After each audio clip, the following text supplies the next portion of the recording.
May Allah subhanahu wa ta'ala let us reach Ramadan. Allahumma ameen. That's the sunnah of Rasulullah sallallahu alaihi wasallam. We used to say, Allahumma ballighna Ramadan. And if we are, I think we are very close to Ramadan. We'll be in at the end of March, maybe. So it's better to prepare ourselves from now, okay? But alhamdulillah, may Allah subhanahu wa ta'ala grant us the blessings of Ramadan. Allahumma ameen. Ya Rabbil Alameen. Okay, do you still remember? Now we continue, inshallah, talking about chapter 25. Surah what? Al-Furqan. What's the meaning of Al-Furqan? The divider, the distinguisher, and the tool that you can differentiate between what's truth and what is false, what's good and what is bad. And that is one of the names of the Quran, by the way, and Allah called it Al-Furqan, Al-Furqan. Okay, and one of the things that we mentioned yesterday, that Allah subhanahu wa ta'ala said about the characteristics of the servants of the most merciful subhanahu wa ta'ala, that number one, they do what? They walk on earth with humbleness, with humility. They walk on earth gently, kindly, nicely. What's number two? I promised to talk today about وَإِذَا خَاطَبَهُمُ الْجَاهِلُونَ قَالُوا سَلَامًا. And when the ignorance will talk to them, will argue with them, and today they will respond and they will say salaman. But today I just wanted to tell you like two words in Arabic. You can feel the difference. Mukhataba, mukhataba, khitab. Yes, so when you say mufa'ala, mufa'ala, that means you have two parties, two persons, two groups maybe. But if someone just give khitab, like what I'm giving right now, speech, it's one side. So you have the speaker and listeners or audience, as they tell them. But when we talk about khatabahum, khataba, you have both are talking. That tells you about arguments, debates, about differences in opinions. But Allah said, this debate and this argument, it didn't come from knowledgeable persons. No, someone in the equation, Allah said, jahil, ignorant. And of course, the other one has to be what? Knowledgeable. Because it cannot be both of them jahil. Because there is no point to say salam. They wouldn't recognize that there's something wrong. Both of them are jahil. And if both of them were alim, there is no need to say salam, right? and initially they wouldn't argue. Allah said, al-jahiluna. So now you can imagine two persons, one of them is knowledgeable and the other one is ignorant. And let me tell you something. One of the great statements, it's narrated or related to Imam Shafi'i. He said, إِذَا جَادَلَنِي أَلْفُ عَالِمٍ غَلَبْتُهُمْ. If I would argue with 1,000 scholars, I might defeat them all. وَإِذَا جَادَلَنِي جَاهِلٌ غَلَبَنِي. If just one ignorant would argue with me, he will defeat me. You know why? Because actually, the one who does not have the tools of knowledge, if he wanted to argue, what's his tools then? Personal attack, yelling, screaming, jumping from one point to another, okay? And keep spreading the rumors amongst people. So instead of solving one problem, no, once even you try to put him in a corner and give him some little knowledgeable bunches, okay, with knowledge, I mean, he will start what? Scream and yelling, and that does not make any sense to anybody. And he will start make the alim, he will make the alim looks bad. That's the problem. But if knowledgeable person has the tools, it's easy to be defeated. And you know what? It does not need somebody to have too much knowledge, but he has to have wisdom. If you argue with somebody and he discovered that he has no right to argue about this point, Sayyidina Umar ibn Khattab used to say a statement, wallahi, the ulama, the scholars, has a good expression. When you read, they say about these statements, إنها جملة تكتب بماء العيون. It's a statement you could write with the tears of the eyes, with the watering of the eyes. Means you will use the water in your eyes as the ink to write it down. Sayyidina Umar said such statement. He used to say, ما جادلت أحدا إلا وأحببت أن يكون الحق معه. Allahu Akbar. He said, I wouldn't argue with anyone except that I'd love that he has the right. He is the right one. You know why? Because there's a problem if you argue with somebody and you won. What's that problem? The ego, the arrogance. Yes, you defeated somebody, but what about your heart? This is the problem. Would you be able to protect your heart from the seeds of arrogance to start in your heart? That's why Allah said, and I want you to link the two parts together. What's the first part? وَعِبَادُ الرَّحْمَنِ الَّذِينَ يَمْشُونَ عَلَى الْأَرْضِ هَوْنًا. They walk with humbleness. So what's the outcome when they walk with humbleness? That some of the ignorance will see them weak, will consider them what? Weak. They will misrepresent their humbleness. They will look at them, you are so humble, brother Abdullah, that means I might come to slap you on your face. Why? Because you looks like weak, you looks like poor, you looks like.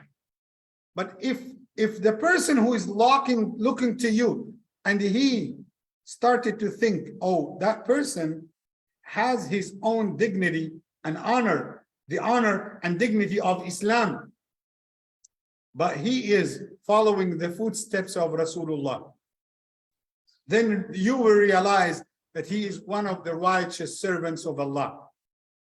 So Allah said, be aware that when you walk on earth with humbleness and you become humble, one of the symptoms, one of the things that might hit you, that the ignorance will think that you are very weak, and they will come to argue with you. Sometimes may curse you, sometimes may insult you. So the response that you could, with that response, maintain your iman, keep your heart safe, do not lose your temper, that you say, Salama. You say, peace be upon you. And it's not just a verbal statement, but your actions. You cannot say, Salama, while you are slapping him on his face. Okay, brother, now you argue with me. I know that you are ignorant that Allah has mentioned in the Quran. So, Salama. Do you think that's right? So, Salama in tongue and in action. Salama means physically, spiritually, and verbally. And Allah said, وَإِذَا خَاطَبَهُمُ الْجَاهِلُونَ. Let me ask you, and I see this side, maybe they are thinking of sleeping. Do you think, brother, to sleep? Alhamdulillah, he doesn't sleep. Alhamdulillah.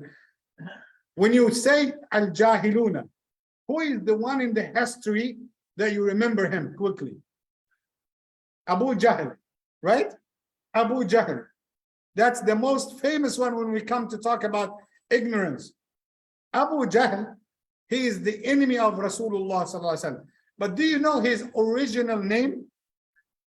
Huh? Abu al-Hakam. What's Hakam? Comes from what? Knowledge, wisdom. Subhanallah. He was Abu al-Hakam, then turned to the opposite. The opposite. Abu Jahl, the father of, instead of the father of wisdom, the father of knowledge, now he is the father of ignorance. And why is that? Now, when we remember him, all people will say Abu Jahl. So what stuck with him? Abu al-Hakam or Abu Jahl? Abu Jahl. And why? Because Islam was presented to him many times in such a beautiful way, but he denied. But do you think that's the only problem? No. Because he showed the animosity towards the Prophet Muhammad sallallahu alaihi wasallam like nobody else. He was the most of the enemies of the Prophet Muhammad sallallahu alaihi wasallam, the most evil enemy of Rasulullah sallallahu alaihi wasallam. He plotted to assassinate Rasulullah. He tried to kill Rasulullah multiple times. Let me give you one incident because of the time. One night or one day, Rasulullah was praying on the Kaaba. So Abu Jahl was mocking Rasulullah amongst his friends. And he said to them, do you know what? Today I will do something for Muhammad to humiliate him, to curse him, to insult him. And he went to the marketplace intentionally, and he brought Sala al-Naqa. Sala or Jadhur al-Naqa. What's that Jadhur? You know when you slaughter camel, when you open the stomach, so everything inside the stomach. He brought everything, and he came and he carried all of this stuff and he put it on the head, on the back of Rasulullah while he's making sujood in front of the Kaaba. Could you imagine this? And what Rasulullah did? He didn't even raise her head. He stayed in his sujood making dua for Allah. He stayed in his sujood. And who noticed this? Sayyidah Fatima, the daughter of Rasulullah. And I think that what makes the things worst upon Rasulullah, that his daughter came and she started to remove the stuff and clean the back of Rasulullah sallallahu alaihi wasallam, and she cried. Sayyidina Abu Bakr came and he defended the Prophet Muhammad sallallahu alaihi wasallam, and they took Rasulullah and they took him to the house, and people started to look, will Muhammad will make a dua against Abu Jahl? He didn't. He didn't, sallallahu alaihi wasallam. Sallallahu alaihi wasallam. Look at this. That's Rasulullah, rahmatan lil alameen. He was sent as a mercy to the entire creation, sallallahu alaihi wasallam. Just think about this. Nowadays, if you are praying next to your Muslim brother, maybe he is from the same community, from the same country, maybe from the same house. And if he praying next to you and by accident he stepped on your finger, wow, wow, you could meet me outside. It's fine, you know? Yeah. Astaghfirullah. That's the case. So may Allah guide us to that meaning. وَإِذَا خَاطَبَهُمُ الْجَاهِلُونَ قَالُوا سَلَامًا. Could you tell me, what was your last reaction when you got attacked verbally, or somebody ignorant had did something wrong with you, what did you say? Did you say salam, or you lost your temper? The easiest, by the way, the easiest thing that to lose your temper, that's the easiest. The easiest that to respond back, the easiest to curse, to slander, to say, that's the easiest that normal people are doing. But the hardest is to control yourself. You remember when Allah said, وَالْكَاظِمِينَ الْغَيْظَ وَالْعَافِينَ عَنِ النَّاسِ. وَالْكَاظِمِينَ, we had brother Kazim here in the community. Kazim, and I said to you, Kazim is not only to keep the anger inside him. I give the example. Imagine, let me pick one of the names, Ali. Okay, Ali, I saw him before I come to the masjid. I say, hey, let's come, join us in the masjid. And mashallah, he came. Thank you. Huh? Yes. Imagine if he's eating and I knocked his door. Then he came out to my mom, how are you, Imam? You know, and I looked at his mouth. I will realize that he's eating something, right? But his dad told him, hey, don't go to the Imam unless you swallow what you have in your mouth. If he swallowed it, would I notice that he was eating? No. So if you got angry and you still have your face changing, like reddish face and angry, and you look like that you look like you want to fight, you want to hit somebody. Even if you didn't react, but your face expression, your face looks like you are angry, that's not al-kadhimin al-ghayb. That's not what Allah said.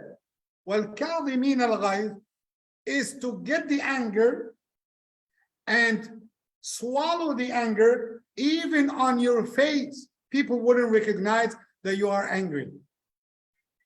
That's the best thing that you can do. Okay, what's the higher level than this? What's the highest level? وَالْعَافِينَ عَنِ النَّاسِ is to do what? Not maghfirah, right? We said afu has two F. To forgive and forget. That means even when you sit alone by yourself, you wouldn't, oh, brother Ahsan did that to me. You know what? One day I will do so and so.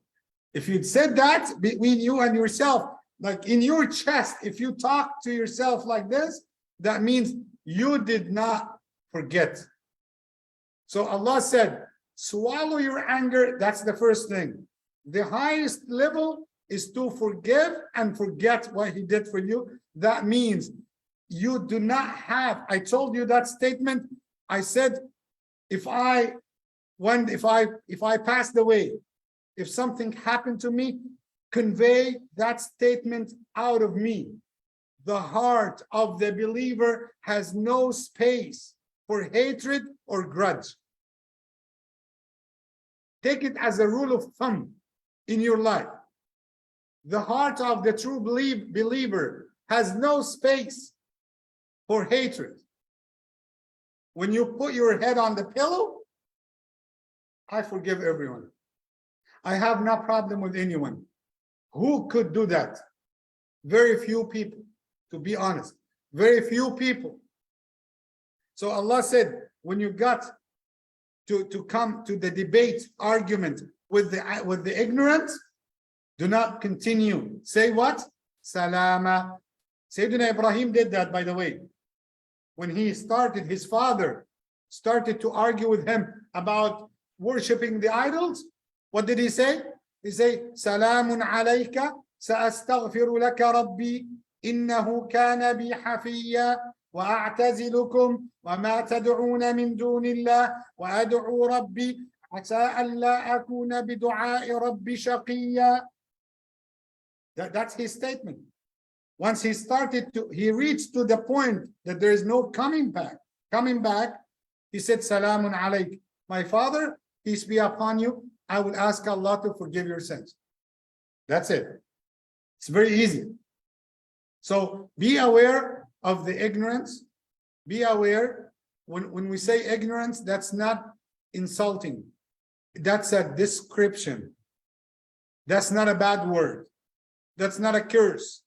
You are describing people in certain actions. And by the way, ignorance, that's not only for the Islamic teachings. Ignorance everywhere. Like if I started to give fatwa, I'm sorry, with all respect to Dr. Rahim, Dr. Zaki, like if Malik, you know, just came back from the hospital, if I started to give him fatwa, oh, do you think Dr. Rahim gave you that medicine? No, no, no. My opinion is to stop this medicine and take that medicine. Let me prescribe it to you and get it from Public Southgate, okay? Tell them Imam Ahmed wrote the prescription. Is that right? Subhanallah. Is that right? Imagine if someone has no knowledge about Islam, he said, you know what? Don't listen to those imams. They know nothing. I know better than them. Let me give you the fatwa. 1, 2, 3. This is halal. This is haram. That's old. So and so and so. This is what happens. So, subhanallah, may Allah guide us to that meaning. Al-jahiluna, everywhere, in every field, in every spectrum that you might find people trying to give fatwa, trying to give, nobody would understand everything. Sometimes you talk with a brother, if you talk with him about the political issues, he will tell you his opinion. Like financial issues, mashallah, construction, mashallah. He is engineer, doctor, imam, mufti, and mashallah, stock market expert. Allahu Akbar. You have all the knowledge, mashallah. Encyclopedia, mashallah. May Allah guide us, Ya Rabbal Alameen. Jazakumullahu khairan for listening. Jazakumullahu khairan for paying attention to the lecture. Inshallah, tomorrow, the Jumu'ah, we have lots of things, inshallah, starting with the Fajr Salah, then the khutbah, then the reflections on the khutbah tomorrow, inshallah.